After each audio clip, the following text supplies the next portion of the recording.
அழுகையின் சத்தம், அழுகையின் ஆசீர்வாதங்கள். ஆம் பிரியமானவர்களே, அழச் சொன்னா யாருக்குமே பிடிக்காது.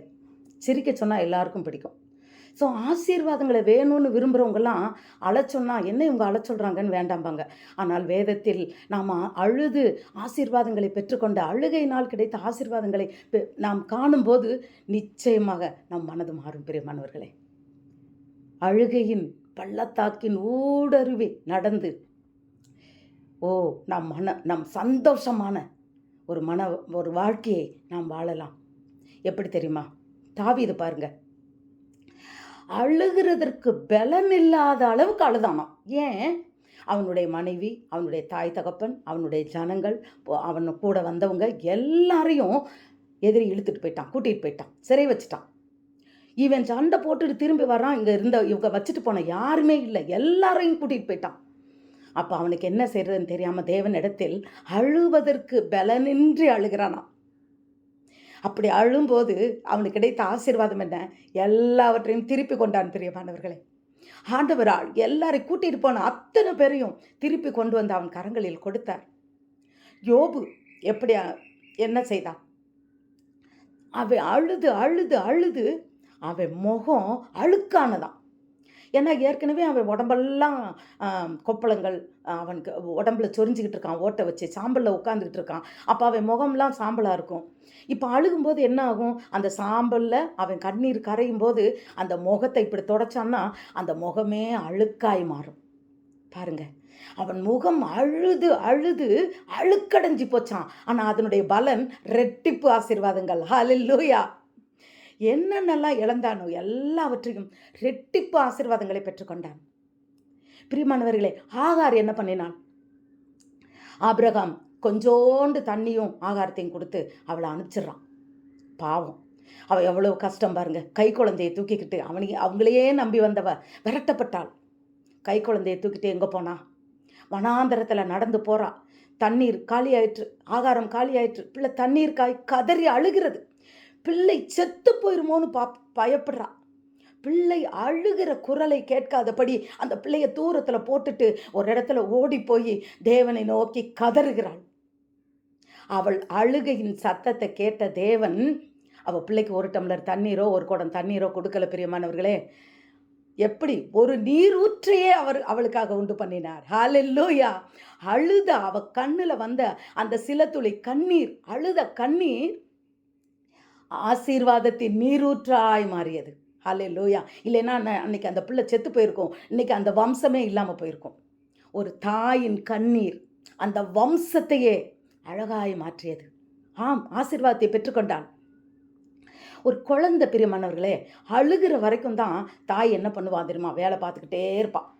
சரி, இவங்க எப்போ முடிக்கிறாங்க, பிள்ளை தூங்கி அழுகிறதுக்கு முன்னாடி நம்ம எல்லா வேலையும் முடிச்சிடலான்னு ஓடி ஓடி பார்த்துக்கிட்டு இருப்பா. ஆனால் அழுதுகிட்டு இருந்தா பாதியிலேயே அந்த வேலையை போட்டுட்டு ஓடி வந்து பிள்ளைக்கு பால் கொடுப்பாள் பிரியமானவர்களே. அதுபோல் தான் நாம் அழ வேண்டும். நம்ம எங்கே அழுகிறோம்? யார்கிட்ட அழுகிறோம்? புருஷன் அடிச்சிட்டான்னொடனே ஓடி போய் கோவிச்சுக்கிட்டு அம்மா வீட்டில் போய் அம்மாட்டையும் அப்பாட்டையும் அழுகிறோம். அதனால என்ன ஆசீர்வாதம் உண்டு? இல்லை பிரியமானவர்களே. உங்கள் வீட்டிலேயே இருந்துக்கிட்டு அரை கதவை மூடிக்கொண்டு தேவனை நோக்கி கதறுங்கள், மாறுவார். ஹல்லேலூயா! மிருகமான அவர் குணத்தை கூட ஆண்டவர் மென்மையாய் மாற்றுவார். புலியை போல கர்ஜிக்கிறவரை பூனைக்குட்டியாய் மாற்றுவார். இது சத்தியம். நீங்கள் தேவனிடத்தில் கதற வேண்டும், தேவனிடத்தில் அழுக வேண்டும். எசேக்கியா ராஜாவை பாருங்க, தீர்க்கதரிசி சொல்லிட்டார், அப்பா நீ இறந்துருவ, எல்லா காரியத்தையும் ஏற்பாடு பண்ணிரு.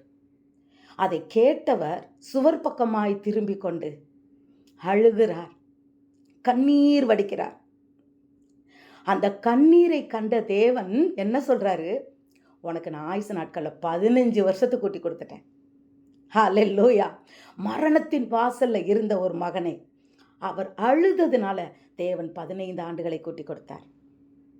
ஆம் பிரியமானவர்களே, தேவன் அழுகையின் சத்தத்தை கேட்கிறவர். அன்றைக்கு அந்த மரியாள் என்ன பண்ணான்?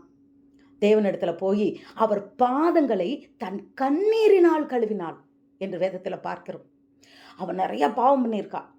அப்போ தேவன்கிட்ட போன உடனே அவர் அன்பின் நிமித்தமாய் என்ன பண்ணுறா? அவளுடைய பாவத்தை உணர்ந்து அந்த காலில் அவர் கண்ணீர், அவர் காலு நினையும்படியாய் அவர் கண்ணீரை ஊற்றுகிறாள்.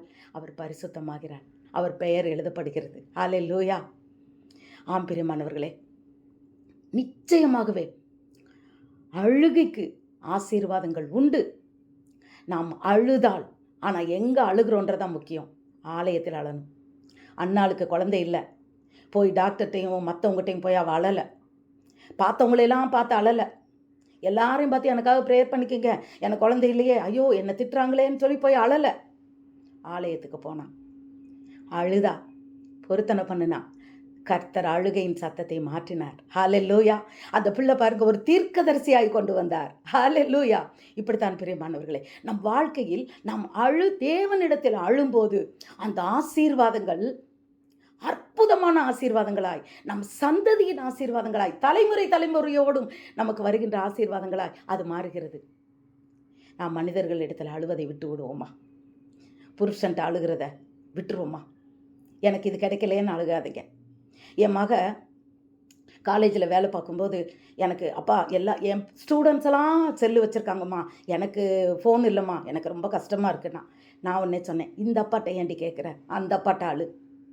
அவன் அன்றைக்கே அந்த தேவன் இடத்துல ஒரு சொட்டு கண்ணீர் விட்டார். எங்கள் அப்பா மனசை மாற்றுங்க, எனக்கு ஒரு செல்லு வேணும்னு கேட்டான். அந்த மாதமே வாங்கி கொடுத்தார் தேவன். அதுவும் எப்படி தெரியுமா? விலையுயர்ந்த செல். ஆண்டவர்கிட்ட கேட்டால் கிடைக்கும் பிரியமானவர்களே. அழுக வேண்டும், நாம் தேவனிடத்தில் கேட்க வேண்டும், மனுஷங்கிட்ட போய் கேட்கக்கூடாது. நாசியில் சுவாசமுள்ள மனுஷனை நம்புவதற்கு அவன் எம்மாத்திரம். எப்போ அழுக வரும்? இருதயம் நொறுங்குண்டால். அந்த இருதயம் நொறுங்குண்டும் போது கண் தானா கலங்கும். பிள்ளைக்கு ஒரு வேதனைன்னு ஒன்னே நமக்கு உடம்புல ஒன்றுமே இல்லை, ஆனால் அந்த இருதயத்தில் கலக்கம் வரும்போது நம் கண்கள்ல இருந்து கண்ணீர் வருகிறது. அழுகுது. நாம் தேவனிடத்திலிருந்து அழுகையின் ஊடே நம் ஆசீர்வாதங்களை பெற்றுக்கொள்வோமா? எப்படிப்பட்ட ஆசீர்வாதங்கள்? அருமை, எல்லா ஆசீர்வாதங்களையும் நாம் பெற்றுக்கொள்ளலாம். இன்றைக்கு முடிவெடுப்போம். தேவனுடைய பாதத்தில், அவருடைய சமூகத்தில், அவருடைய ஆலயத்தில் கண்ணீர் வடிப்போம். ஆசீர்வாதங்களை பெற்றுக்கொள்வோம். கர்த்தர் உங்களை ஆசீர்வதிப்பாராக. ஆமென்.